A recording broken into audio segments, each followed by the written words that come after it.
This week I received a 1-star verified negative review on one of my books.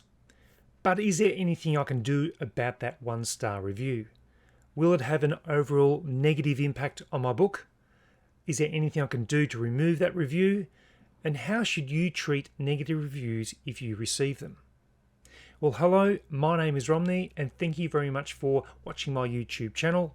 If you want to get more information about self-publishing, then make sure you check out my website at globalselfpublishing.com, and you can also check out my courses across udemy.com, where I've got best-selling courses there all about self-publishing.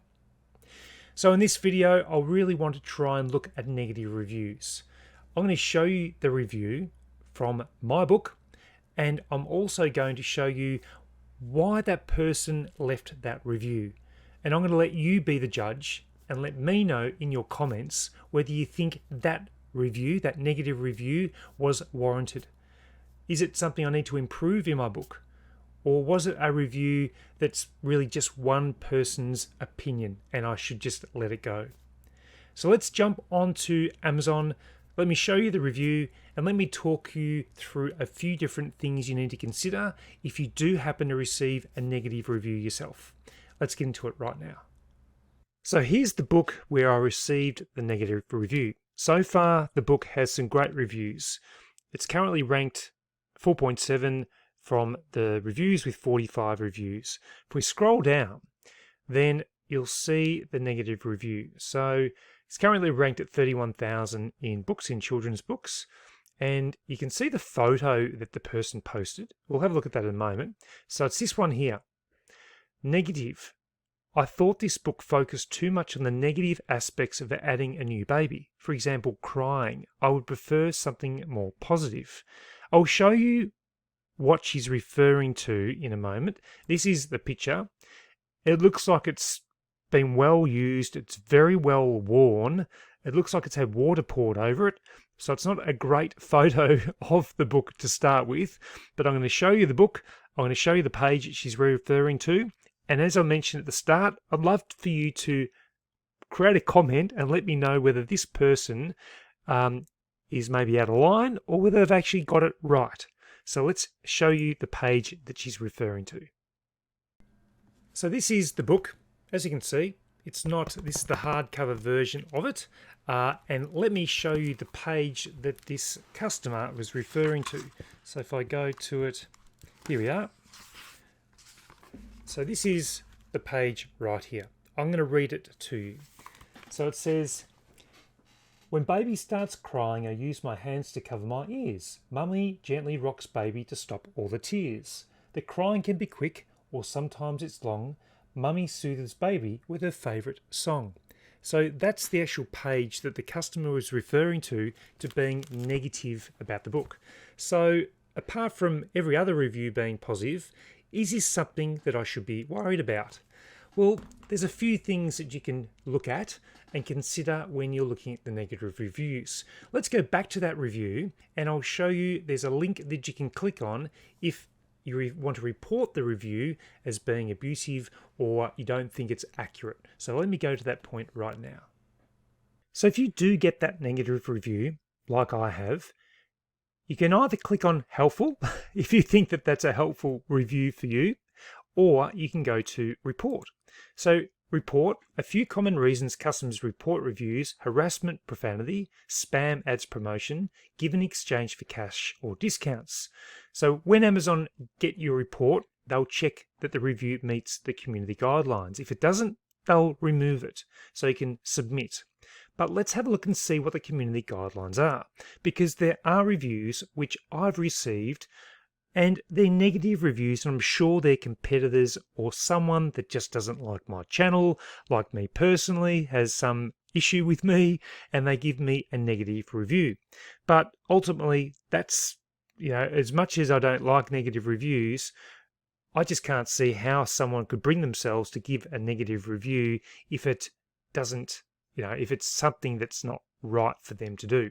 Let's have a look at these community guidelines.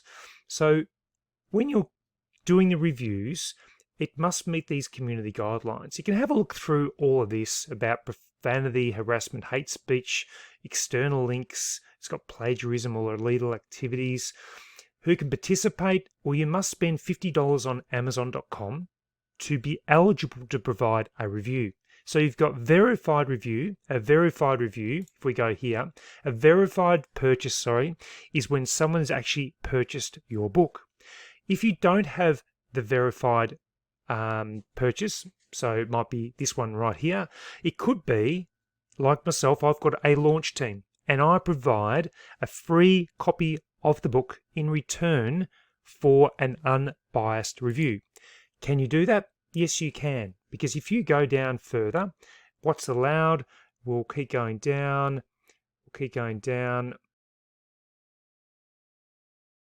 You can provide the review. It's okay to provide a free or discounted book, advanced reader copy, so I've got a launch team, that you receive from an author or publisher.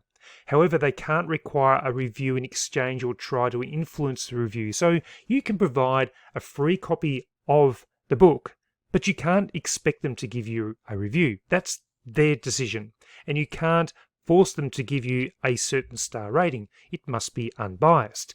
But yes, you can get people to give a review. It won't come up as verified if they haven't purchased it.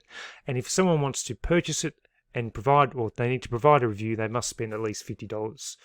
But you cannot also promise anything or give anyone vouchers or things like that in compensation for a review.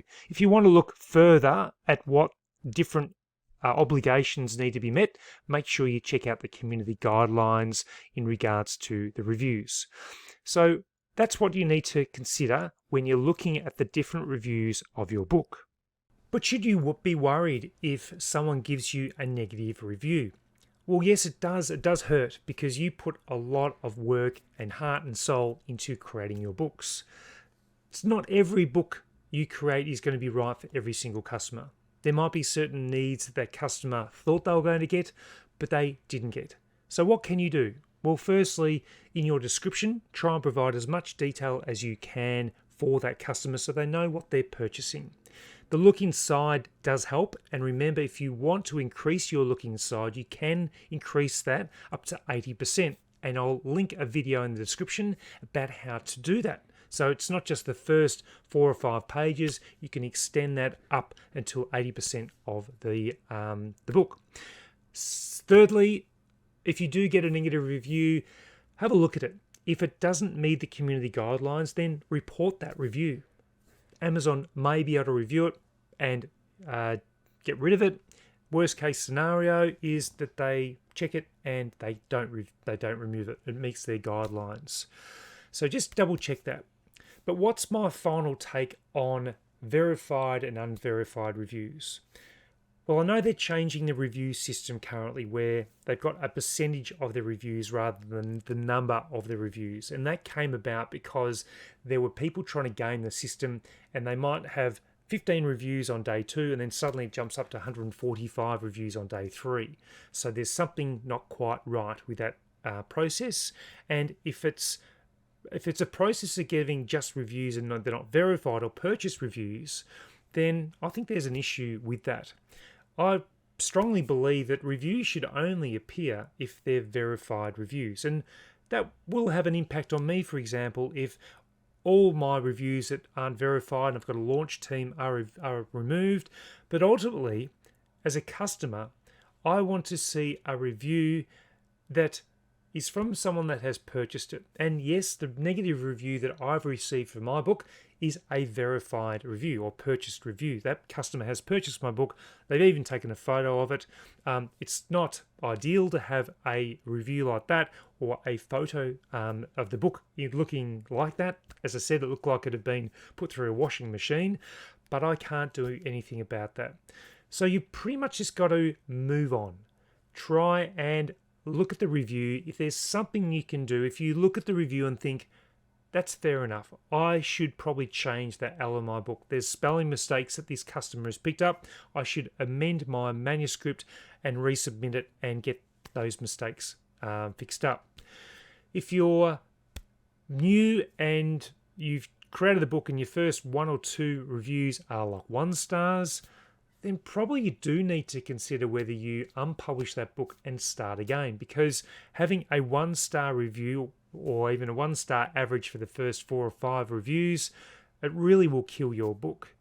Social proof is just so important, and the better the reviews, the more reviews you get, obviously it's going to help.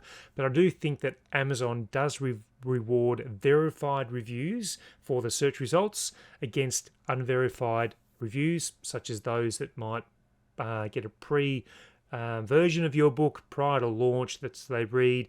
Once they launch, as part of your launch team, they provide that review, an unbiased review. And as a customer, I tend to look at the verified purchases, but there's plenty of customers that just read the reviews, not even realizing there's a verified purchase and unverified purchase. So that's my feeling about reviews, about some of the things you can do. So report it if you feel it's inappropriate. Move on if you've got a few reviews and someone has given you a negative review, you can't do anything about it. And thirdly, social proof is so important. Get as many positive reviews as you can from the very start. And if you are in the unfortunate situation where you have your first 3 or 4 negative reviews come in, well, consider what you should do for the longevity of that book. Maybe there is something that's being highlighted in those reviews, negative reviews, that you should improve. Unpublish the book, maybe redo the whole thing, and then go from there. So I hope this information helps, and I hope you get some positive reviews of your books moving forward.